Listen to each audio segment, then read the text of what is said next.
संपाति बोला हम गीध हैं तो हमें भोजन क्यों बनाना चाह रहे? बोले हम भूखे हैं। बानर हाथ जोड़ के बोले भैया हम लोग ही भोजन करने को मिले, खा लो, वैसे ही मरा है तुम ही खा लो।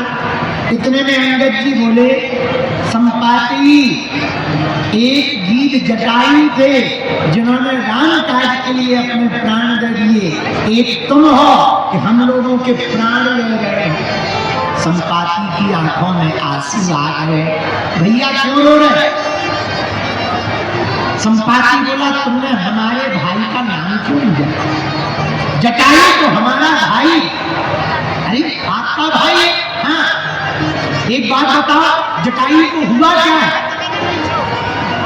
भैया उसने तो माता जानकी जी को बचाने के चक्कर में प्राण दे दिए।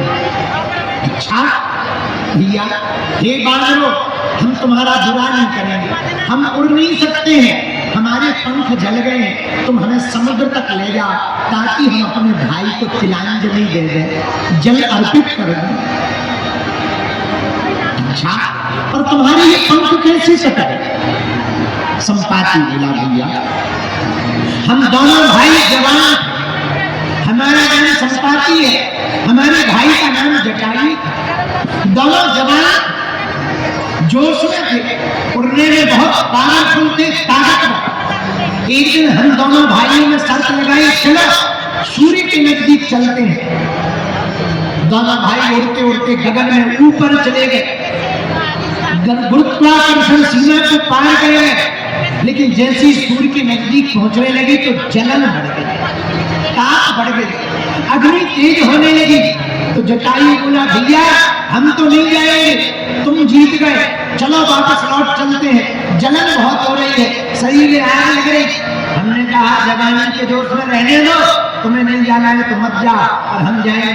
तो जटायु तो वापस हो गया, पर हम जवानी के जोश में सूर्य के नजदीक पहुंचे। हुआ क्या? उस तेज ताप में अग्नि के गोला के रूप में सूर्य ने हमारे पंखों को जला दिया, हम यहाँ गिर पड़े। पर एक मुनि को हम पर दया, हमको उठाकर गुफा में रख दिया और गुफा में रख करके कहा चलो चिंता मत करो, हम जो है आपको एक वरदान देते हैं। क्या? जाओ, भगवान ने चाहा तो तुमको राम जी के दूत मिलेंगे, और जिस दिन तुम्हें राम जी के दूत जानकी माता की खोज करते हुए दिख जाएंगे, उसी दिन तुम्हारे पंख पुनः वापस आएंगे। आज हमें पता लगा कि तुम राम जी के दूत हो, जानकी माता की खोज में निकले हो, आज हमारा वो दिन आ गया। तो बानरों में से अंगद जी ने पूछा